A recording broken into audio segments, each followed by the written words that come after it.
I'm Dirk Pauley. I like to camp up here at the Hogback KOA in Steuben County. We've been here for 5 years. And we live in Fort Wayne on the south side, and we decided after several years to become seasonal campers. And we chose this area mostly because of the lake opportunities that I have, so I can do open water swimming. Also, what's proven very beneficial for me is the lack of traffic on the roads. So I do not feel at risk in any way when I'm riding or running around here. I've ridden a lot. The area is great because there's multiple campgrounds, multiple lakes.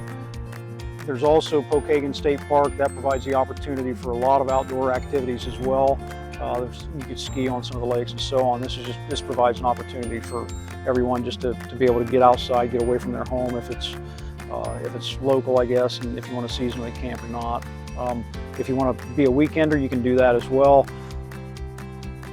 It's just a really great area for a lot of different type of activities.